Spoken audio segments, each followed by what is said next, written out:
Hey everyone, welcome back to the channel. In this video, I'll be showing the best fake skin tattoo I've done so far. And I'll be breaking down exactly how I approached it step by step so you can hopefully learn from it. The foundation of my process is the workflow. It consists of minimal lining, packing in the deep blacks, adding the midtones, smooth shading, and finally, at the very end, you earn your details. So let's get into it.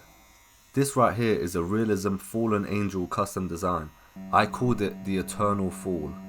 And my aim in this process wasn't just to copy the image, but to understand value, contrast, and how to build the tattoo in layers. The goal was to treat this exactly like a real client piece. I'm also going to go over the exact tattoo setup I used, and I'll revisit this throughout the video so you don't have to worry about remembering everything right now. For our lining, it's a 5-round liner with a 3.9 stroke level, and this is on 8.1 volts. And when we move on to our black packing, it's a 7-round mag and also a 5-round shader with a 3.3 stroke level this time and on 7.6 volts. For shading, it's the same needles as before and the same stroke level, but the volts are dropped even lower to a 7. I also used 3 ink caps for this process, which consisted of pure black, dark grey and light grey. And the reason for only 3 caps is because I tend to not go for anything complicated for pieces like this to keep things controlled and consistent throughout. Before I even started tattooing, I broke the design into 3 things: where the darkest values are, where the light is, and the overall flow of the body. Make sure you take some time beforehand to understand that with your design, because if you don't, you may get lost halfway throughout the tattoo, and that's a position we don't want to be in. I didn't fully outline this piece. Instead, I only lined what was structurally necessary. I approached this with a 5-round liner instead of a 3-round liner because I wanted the lines to hold up once the shading goes in, on mostly the outer silhouette, key separations and the anchor points. And what I mean by anchor points is just the key structural areas of the design that holds everything together. For example, with this design it would be the head, arm, torso, then legs.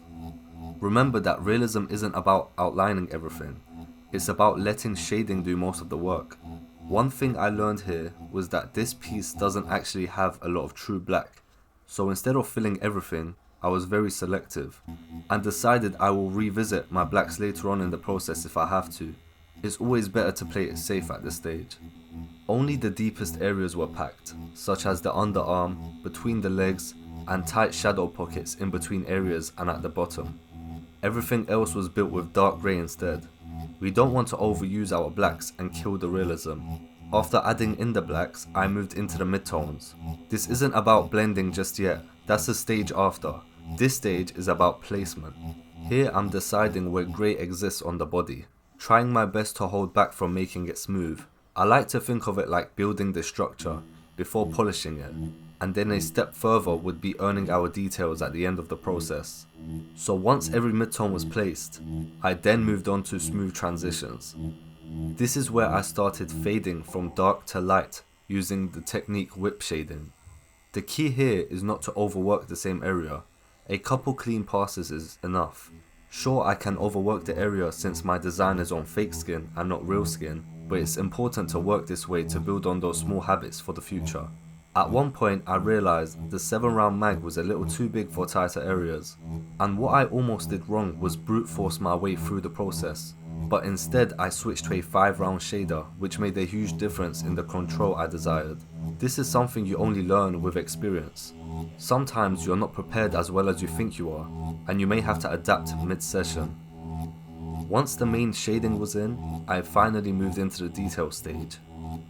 I focused on subtle muscle definition, edge control, and small adjustments to improve the readability of the design.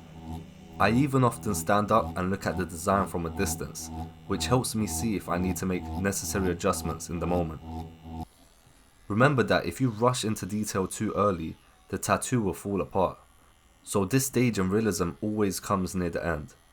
Towards the finish line, I focused on 3 things: pushing the darkest values slightly further, protecting the highlights, and sharpening the key edges. At this stage, I'm not really adding more, but just refining what was already there to take it a step further without overdoing it. Knowing when to stop is very important, and I'm sure all of you have heard the cliche phrase of less is more, but it really applies here. The biggest takeaway I want you to get from this piece is, don't rush into detail early on, and don't overuse your blacks. Always place your values first, then refine it. That loop is what creates realism. If you're trying to improve your tattooing, focus on control and decision making, not just your configurations. I'll be doing more breakdowns like this as I keep improving myself, and if you enjoyed this video, remember to give me a like before you leave me. Thank you for watching.